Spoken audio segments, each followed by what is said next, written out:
well, initially it was, I'm not, whether am I ashamed to say it? It was a bit exciting about what's going to come. And although nervous, well, first there was disbelief, I think. So it felt like the rest of the hospital hadn't quite got what was coming from what was being seen around Italy and elsewhere.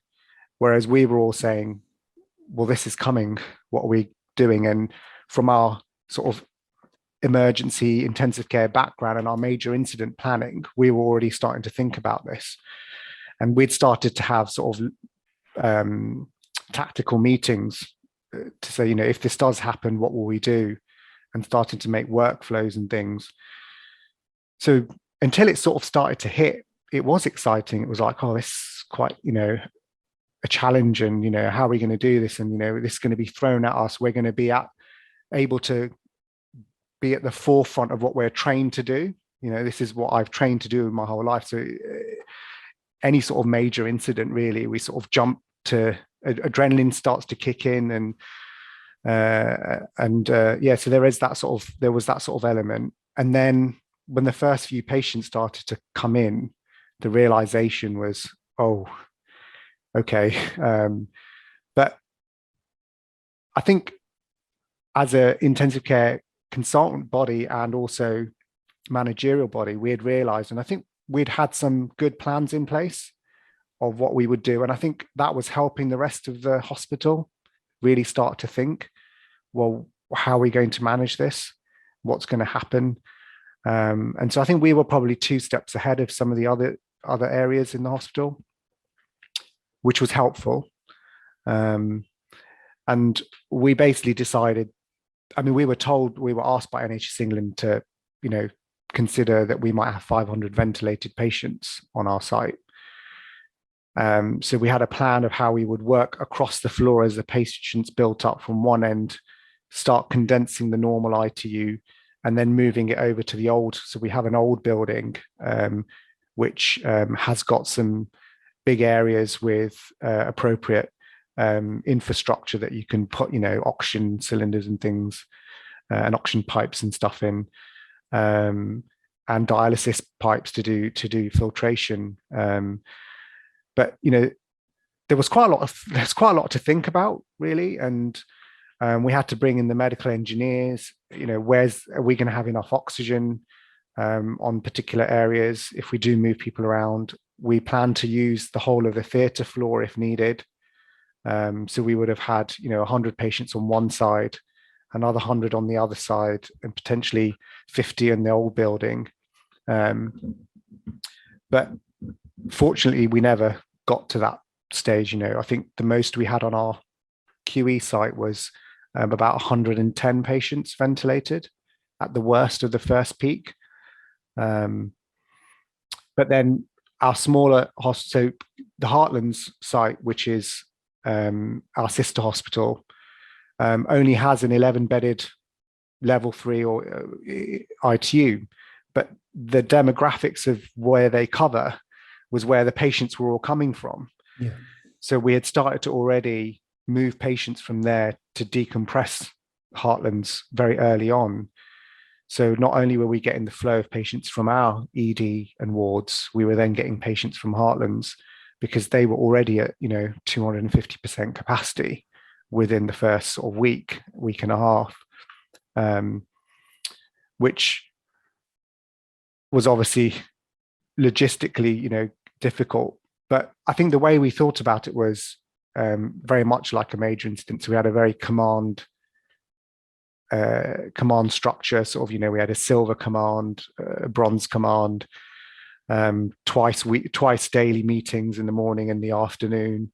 And before we knew it, we'd gone from being off-site consultant, sort of senior cover, to on-site 24/7, nights and everything, quite rapidly. So things were moving and changing all the time. It was, one day the issue was, we've run out of pumps. The next day the issue is we need to, and we had some of our operational management sort of going to the airport and intercepting trucks to get, pumps and things to us and things. So yeah, I mean, it was just so much in flux and dynamic especially in the first, and we just didn't know what to expect, I think, and that was one of the biggest challenges.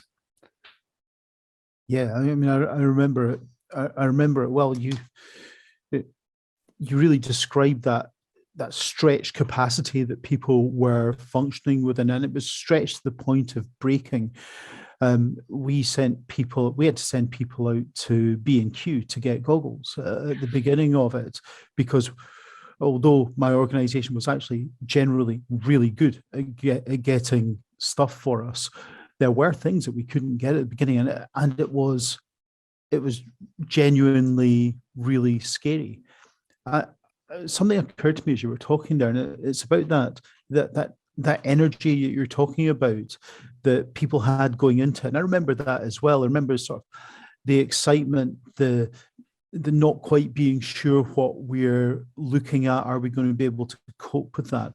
And as you were saying that, I thought of that nervous energy, and I thought about those videos that appeared on TikTok of people dancing and people doing stuff. And I wonder how much of that, I mean, this is just into the ether as a thought, really, but I just wondered how much of that was people who were really quite anxious, had an awful lot of energy, needed to do something with it. They're in their team, they're doing this stuff. And of course, the optics of that ends up being quite negative, and it was perceived very negatively eventually. But those were people who were coming to work, not quite sure what they were going to face on a daily basis, and being ramped up, and then turning up, and for a lot of people turning up at work and discovering that the patients weren't coming. And that happened to us a little bit at the very beginning of it. People didn't come.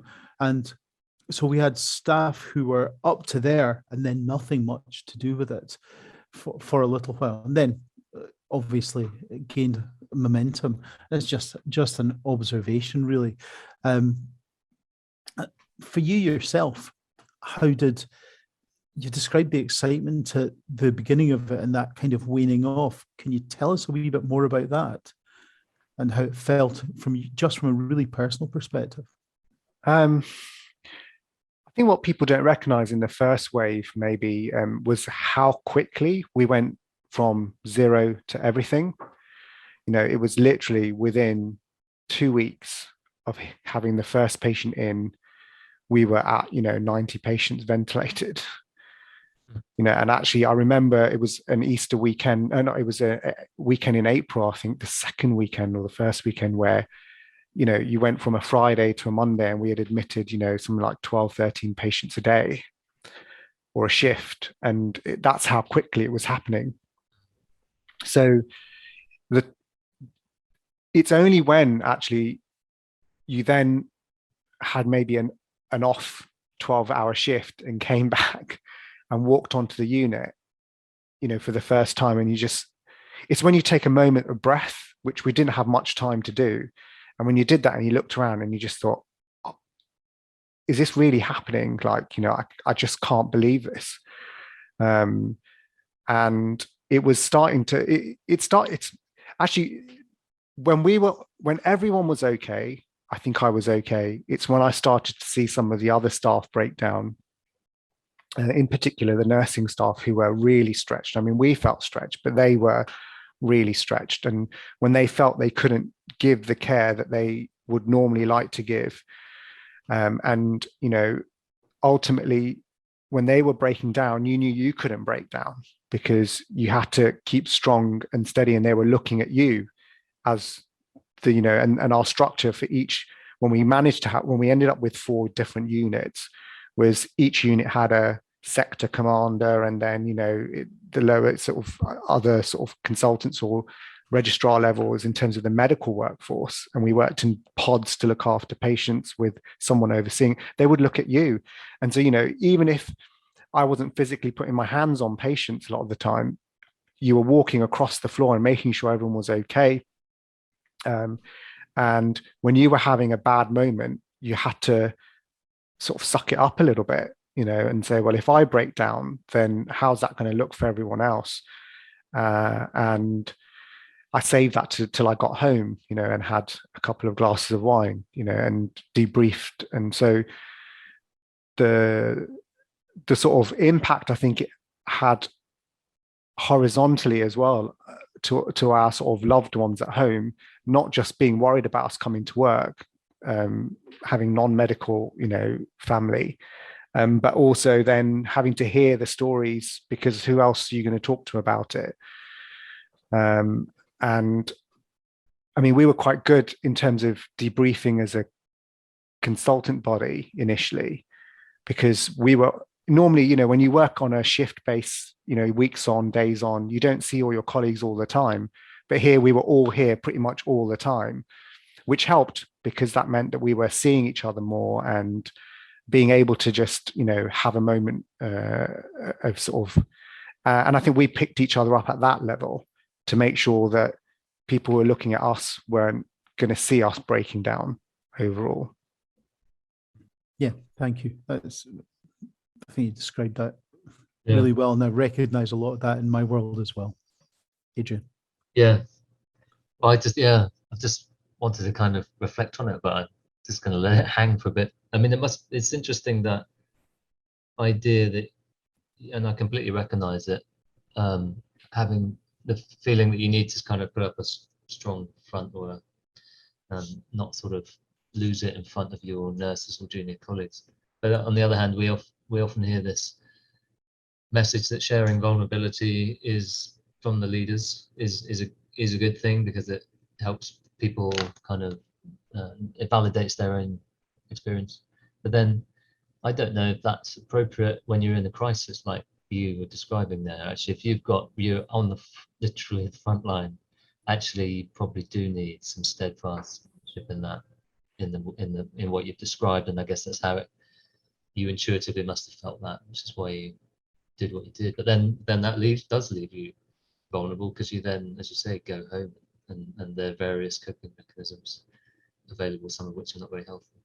Yeah, I think you're right. And I think what we did after the first wave was we did have a debriefing session mixed, with all the staff.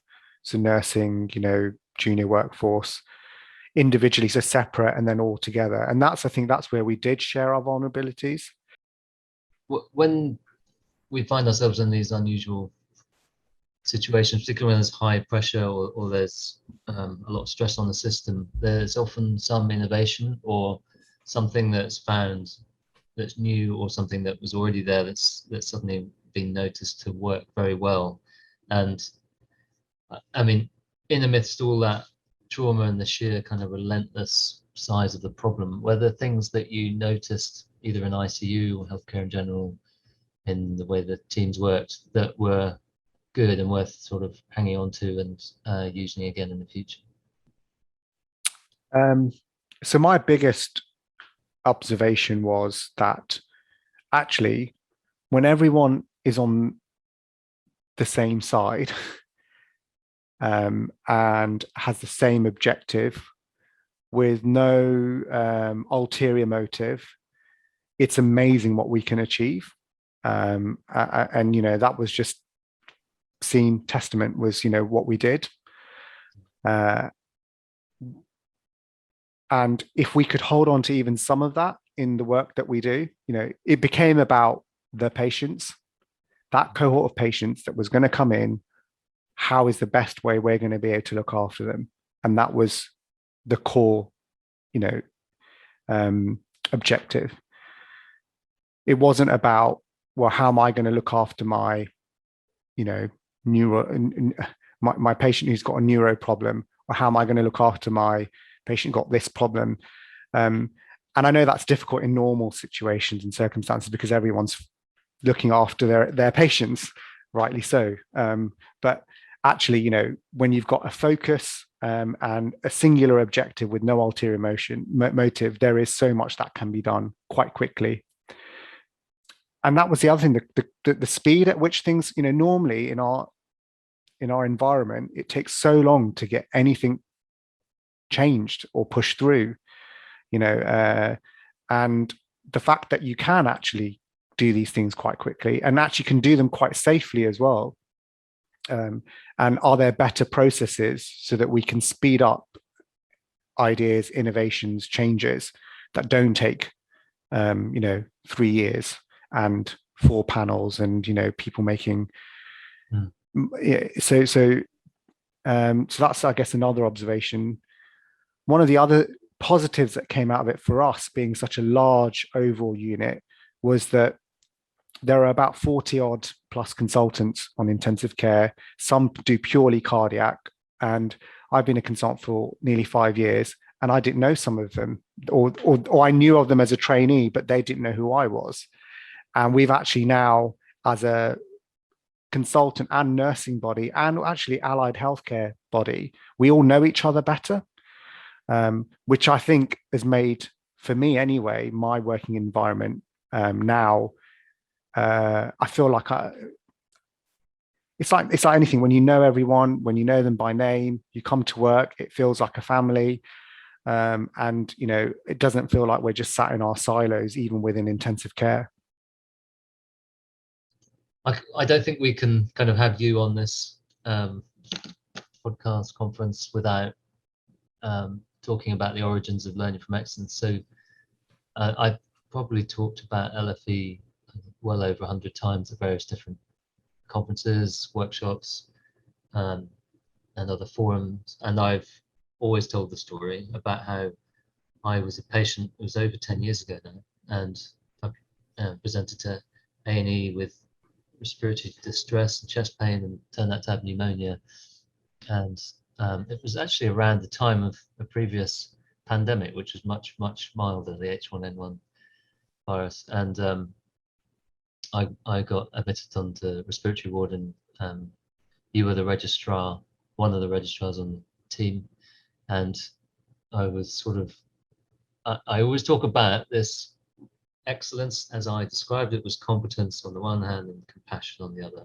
And you demonstrated both of those to a very high level. And I sort of held you in massively high esteem and was incredibly grateful every time I saw you. And I know that Emma, who's my wife, known well to this community, also really benefited from the input you had to her and to our family. And then, for those who by some chance haven't heard this story yet, I got better. I wrote a letter to the hospital citing various individuals. You were top of the list, and explaining what it was that was excellent. This is not just a thank you letter. It was a thank you letter, but there was much more to it than that. There was some intelligence in there. This is what excellence looked like. It was these behaviors. It was this organization. And then you and I crossed paths again. I think it was about 2 years later at one of those small academic meetings, and we recognized each other. And I asked you if you'd received a copy of the letter, and you said that you hadn't. And that was really where the whole idea from learning from excellence came from, is that here's some positive feedback. Someone's gone to the effort of writing it down for the purpose of giving feedback so that individual would learn from it, but also for the organization to learn. And it was just, I guess, disposed of by somebody in the organization. We have in this meeting an interview or conversation with Alex Gillespie from the London School of Economics. He's a social psychologist who did a study where they analysed compliment letters, and one of the shocking parts of his story is that they discovered several of the trusts, NHS trusts, just disposed of these letters, shredded them, I think, in some cases, which is quite horrifying. But I wanted to sort of, I guess this is as public a forum as I could get, actually, just to say thank you again. And you're a brilliant clinician because you have that competence and compassion, and don't ever lose that. You, as I've said before, giving you their feedback so you realize how valuable that is. Thank you, Adrian. We were talking about something that might break you. So kindness can sometimes break you as well, and good, nice words can sometimes push you over the edge. So, but yeah, that's I really appreciate it, and I think you kindly sent a follow-up email after I said to you that I didn't receive anything, but just actually I've taken a lot, because I was a junior registrar at the time, and I've learned from it, and I do hold on to that behavior, which sometimes through your training you can lose because you come into it in a way where, you know, not naive, but, you know, you're fresh, you've come with some enthusiasm and compassion, and that compassion can sometimes be driven out of you as you get through your higher ends of training and the pressures of everything that comes with it. And I've always tried to hold on to that. And, you know, I think compassion is probably the word of the afternoon, really, because I think compassion for your patients and compassion for your colleagues is probably what is going to make sure that we excel in lots of different ways. So yeah, no, absolutely. Yeah, good stuff. And I would add in compassion for yourself, not being too hard on yourself. So many people are so hard on themselves and don't get what positive impact, particularly in healthcare, that they have on the people around them.